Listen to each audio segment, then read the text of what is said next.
Imaginez être vendu par votre propre famille à un multimillionnaire reclus, sous couvert d'un contrat qui ne devait durer qu'une semaine.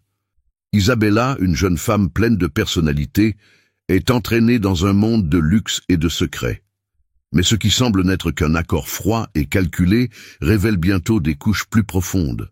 Un homme brisé par le passé, une femme déterminée à ne pas perdre son essence, et un contrat qui cache bien plus que ce que l'on voit. Ce qui commence comme une coexistence tendue se transforme en une bataille d'émotions, où le sarcasme, la vulnérabilité et les rebondissements inattendus dictent le rythme.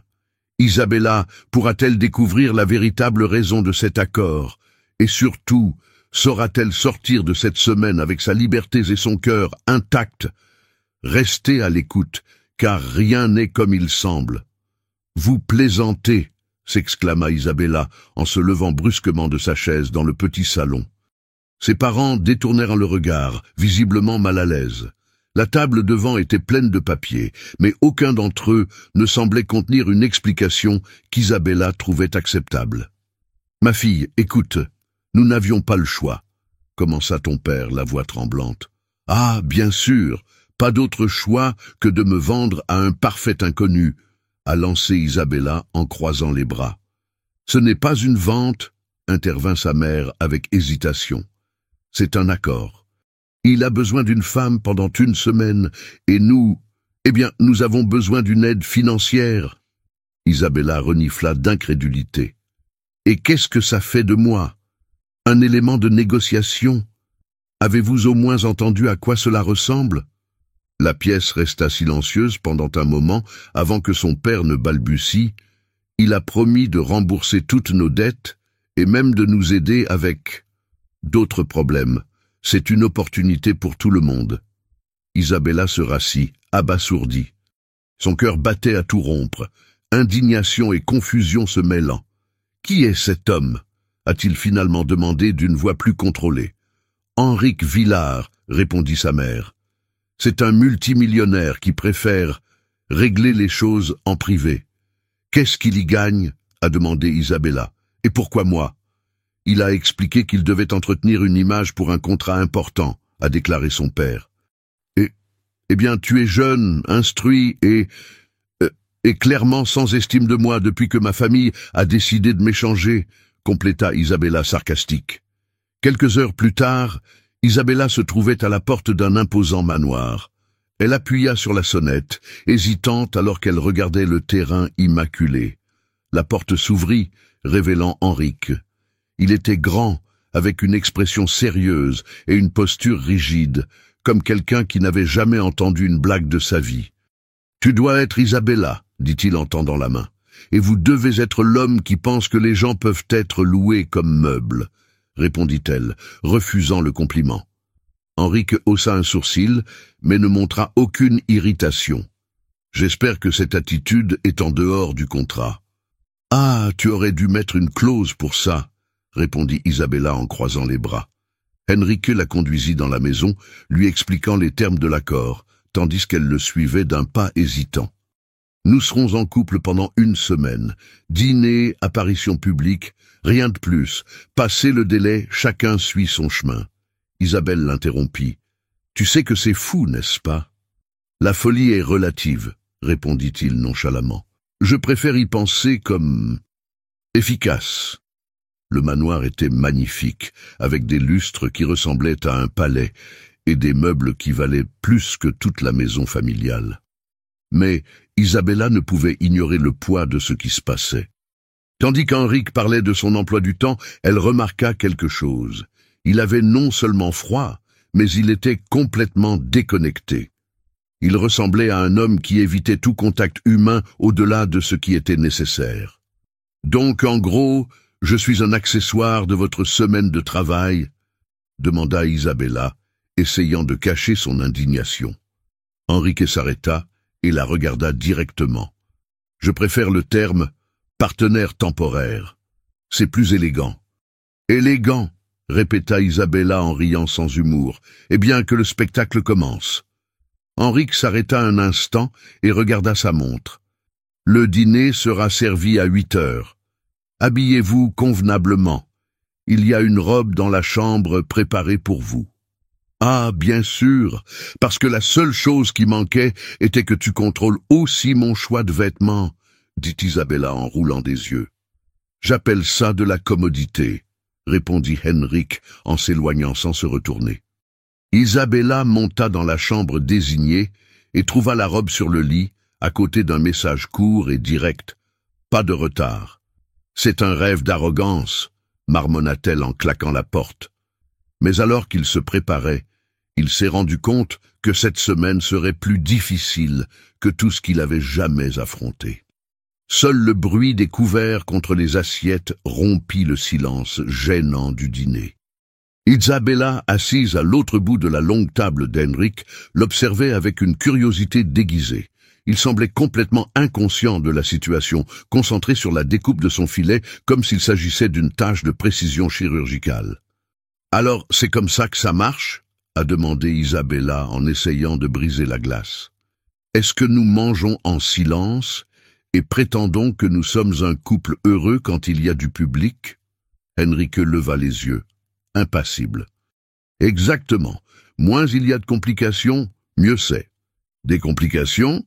répéta-t-elle avec un rire sarcastique. « Ah, bien sûr. Parce qu'embaucher une femme pour une semaine, ce n'est pas compliqué du tout. »« C'est pratique, » répondit-il en haussant les épaules. « J'avais besoin d'une solution rapide.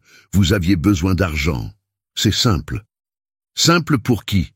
répondit Isabella en se penchant en avant. « Parce que, de mon point de vue, c'est du grand théâtre. Et honnêtement, vous devez améliorer votre jeu d'acteur. » Henrik poussa un soupir, comme s'il perdait patience. « Je ne suis pas là pour impressionner qui que ce soit, juste pour résoudre un problème. Vous semblez doué pour résoudre les problèmes, mais nul pour traiter avec les gens, dit-elle, en posant son menton dans sa main. Il ne répondit pas immédiatement, mais il y avait quelque chose dans son expression qui lui fit comprendre que le commentaire avait touché une corde sensible. Avant qu'il puisse insister, Henrik se leva et attrapa un verre de vin. « Si vous voulez bien m'excuser, j'ai du travail à faire. Le dîner est terminé. » Il quitta la pièce sans se retourner. Isabella renifla en secouant la tête. Quel hôte charmant! Plus tard, en explorant le manoir, Isabella entra dans une pièce où un piano à queue occupait le centre. Les lumières étaient faibles et l'ambiance était presque magique. En s'approchant, elle aperçut Henrik assis au piano, jouant une mélodie douce et mélancolique. Il semblait être une personne complètement différente, vulnérable, presque humaine. « Donc, tu as des sentiments cachés quelque part là-dedans ?» dit-elle, brisant le moment. Henrik s'arrêta de jouer, mais ne la regarda pas. « Je pensais que tu étais dans la pièce. Je ne pouvais pas dormir. Et honnêtement, c'est plus intéressant que de regarder le plafond. » Henrik finit par la regarder, mais ne dit rien. Il y avait quelque chose dans ses yeux qu'Isabella ne pouvait pas déchiffrer. « Pourquoi embaucheriez-vous quelqu'un pour prétendre être votre femme ?» a-t-elle demandé, adoucissant son ton. « Parce que tout le monde ne sait pas gérer le réel, » a-t-il répondu en revenant au piano. « Et parfois, il est plus facile de créer une illusion. » Isabella sentit une boule dans sa gorge, mais choisit de ne pas appuyer davantage. Peut-être, pensa-t-il, Henri avait bien plus à offrir que ce qu'il était prêt à montrer. Le lendemain matin, Isabella descendit au café avec l'intention de continuer à résoudre l'énigme qu'était Henrik. Pourtant, il était déjà assis à table, feuilletant un journal tandis qu'une tasse de café fumait à côté. Il la regarda à peine lorsqu'il entra. « Bonjour » dit-elle, essayant de paraître décontractée. « Bonjour » répondit-il sans lever les yeux du journal. Isabella s'approcha d'une chaise et se versa du jus, le regardant par-dessus le verre. « Es-tu toujours comme ça, inaccessible ?» Henrik plia calmement le journal avant de finalement lui faire face. « Cela dépend. Posez-vous toujours autant de questions ? Seulement quand j'essaie de comprendre pourquoi quelqu'un transformerait sa vie en contrat, » répondit-elle en haussant un sourcil. Henrik sourit de côté, mais le geste était plus cynique qu'amical. Je préfère les contrats aux attentes. Ils sont clairs, objectifs. Ils ne laissent aucune place à la déception. Intéressant, dit Isabella en posant son menton sur sa main. Donc, votre solution pour éviter les déceptions est d'éviter les gens? Henrik n'a pas répondu immédiatement. Au lieu de cela, il prit une gorgée de café et regarda par la fenêtre, où les jardins du manoir scintillaient dans la lumière du matin. Certaines personnes n'ont pas le privilège de vivre sans déception, Isabella, dit-il enfin d'une voix plus basse. Isabella ressentit un frisson. Il y avait quelque chose dans la façon dont il parlait qui montrait clairement qu'il ne s'agissait pas simplement d'une réponse évasive.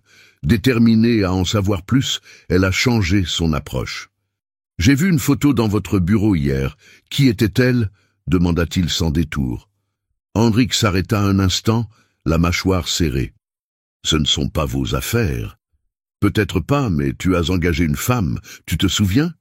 Cela signifie que je devrais connaître au moins les bases de mon mari. » Henrik poussa un profond soupir, posant la tasse à café sur la table avec plus de force que nécessaire. « C'était ma femme. Elle est décédée il y a 3 ans. » Le silence qui suivit fut lourd, mais Isabella réalisa qu'il y avait quelque chose de plus dans cette histoire. Avant de pouvoir demander, Henrik se leva brusquement. « J'ai du travail à faire, » dit-il en quittant la pièce sans ajouter un mot. Isabella était assise et regardait le jardin dehors. Pour la première fois, elle commença à voir Henri comme autre chose qu'un homme froid et calculateur. Il était brisé, cachant des cicatrices qui faisaient visiblement encore mal. La tension entre Isabella et Henrik a commencé à diminuer dans les jours qui ont suivi.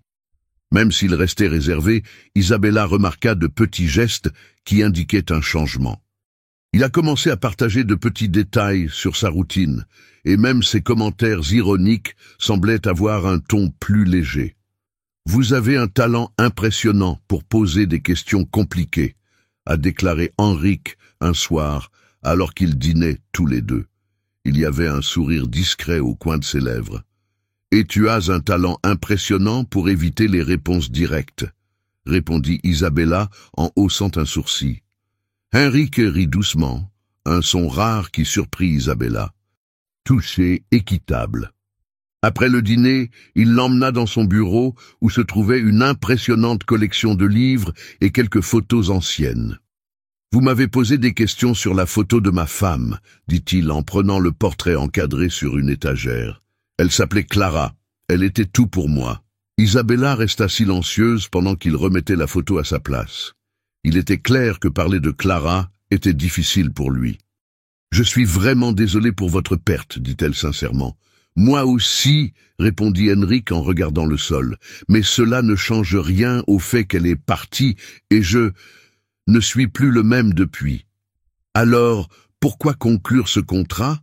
a demandé Isabella, essayant de comprendre sa logique. « Cela ne ramènera pas Clara. » Henrik inspira profondément avant de répondre. « Tu as raison. Mais parfois, il est plus facile de faire semblant que d'accepter la réalité. » Son honnêteté a surpris Isabella. Pour la première fois, elle réalisa le poids que portait Henri et à quel point il se battait pour le cacher au monde. Le lendemain, la dynamique a changé. Lors d'une promenade dans le jardin, les deux hommes ont commencé à parler de leur famille. Isabella a parlé de la dette qui a mis sa famille en difficulté et de la façon dont cela l'a amené à accepter l'accord. Henrik écoutait attentivement, ce à quoi elle ne s'attendait pas. « Tu as eu le courage d'accepter ça, » dit-il en la regardant directement. « Courageux ou désespéré ?» demanda Isabella avec un sourire ironique. « Parfois, c'est difficile de faire la différence, » a-t-il répondu. Mais la tranquillité fut interrompue lorsqu'Isabella trouva, par hasard, une lettre dans un tiroir du bureau d'Henrik. La lettre révélait un détail qu'il n'avait pas mentionné. Le contrat contenait une clause qui pourrait affecter financièrement sa famille si elle décidait de partir plus tôt. Face à lui, Isabella explosa. « Tu ne pensais pas que c'était quelque chose d'important à me dire ? Je ne pensais pas que ça ferait une différence. » a répondu Henrik, visiblement mal à l'aise. « Comment peux-tu dire ça? Vous parlez de confiance, mais vous me cachez quelque chose comme ça ?» demanda Isabella, furieuse. Henrique passa la main sur son visage, visiblement désolé. Je n'ai jamais voulu que tu te sentes piégé. Je pensais qu'il ne serait jamais nécessaire d'en parler. Eh bien, c'était nécessaire, dit-elle avant de quitter la pièce, laissant Henrik seul avec ses pensées. Isabella a passé la nuit éveillée. La découverte de la clause du contrat la laissa partager entre colère et déception. Elle commençait déjà à voir Henrik différemment, comme quelqu'un qui portait aussi ses douleurs et ses échecs. Mais elle se demandait désormais s'il était réellement capable de changer. Le lendemain matin, alors qu'il prenait seul son petit déjeuner, Henrik entra dans la chambre. Son visage était marqué par l'épuisement, mais il y avait quelque chose dans son expression qui semblait différent, presque vulnérable. « Nous devons parler, » dit-il en s'asseyant en face d'elle. « Je le pense aussi, » répondit Isabella en croisant les bras. Henrik inspira profondément avant de commencer. « Je sais que je t'ai caché quelque chose d'important, et je sais que c'était mal, mais j'ai besoin que vous compreniez une chose. Je l'ai fait parce que j'avais peur. »« Peur de quoi ?» a-t-elle demandé sans cacher sa méfiance. « Que tu partirais avant que j'aie eu la chance de prouver que je peux être différent, » a-t-il admis en la regardant directement. Isabella resta silencieuse quelques instants, absorbant ses paroles. Finalement, elle dit « Tu n'as rien à me prouver, Henrik. Si vous voulez changer, cela doit être pour vous, pas pour quelqu'un d'autre. » Il hocha lentement la tête, comme s'il réfléchissait vraiment à ce qu'elle disait. « Je sais. Mais ces derniers jours, j'ai réalisé quelque chose auquel je ne m'attendais pas. Tu as apporté dans ma vie quelque chose que je pensais ne jamais retrouver. Une raison d'essayer. Cela n'efface pas ce que tu as fait, dit fermement Isabella. Je sais, et c'est pourquoi je veux que vous ayez la liberté de choix, dit-il, en sortant une enveloppe de sa poche. À l'intérieur se trouvait une nouvelle version du contrat, sans la clause problématique. Si tu veux partir maintenant, ce n'est pas un problème. Plus rien ne te retient ici. Isabella regarda le papier et pendant un moment envisagea de signer et de partir. Mais quelque chose en elle la faisait hésiter. Henri était imparfait, mais aussi authentique dans sa lutte pour se racheter. « Je vais rester, dit-elle finalement, mais pas à cause du contrat. Je reste parce que je pense que ça vaut la peine de découvrir qui tu es vraiment. » Henrik parut surpris, mais soulagé. « Je promets que je ne te laisserai pas tomber. » Les jours suivants, les deux hommes ont commencé à travailler ensemble sur un nouveau projet. Transformer le manoir en un espace pour des événements caritatifs. L'idée est venue d'Isabella, et Henrik a été surprise par sa passion pour aider les autres. « Vous êtes un ouragan, vous le savez », a-t-il déclaré alors qu'il passait en revue les premières idées du projet. « Et tu es un mur. » « Mais petit à petit, je pense que je peux le démonter, » a-t-elle répondu en souriant. Lors de l'inauguration du premier événement, Henrik a pris Isabella par la main et, devant tous les invités, a déclaré « Aujourd'hui, je me rends compte que les meilleures choses de la vie ne s'achètent pas. Ils arrivent simplement, et Isabella en est la preuve. » Isabella sentit ses joues rougir mais sourit. « Tu me dois un vrai contrat maintenant. Quelque chose comme un partenariat pour la vie. Peut-être. » Henrik rit, pour la première fois sincèrement. « Je pense que je peux arranger ça. » Sous les applaudissements des invités, Isabella et Henrik se regardèrent avec un mélange de soulagement et d'espoir. Ils ne savaient pas exactement ce que l'avenir leur réservait, mais ensemble, ils étaient prêts à tout affronter.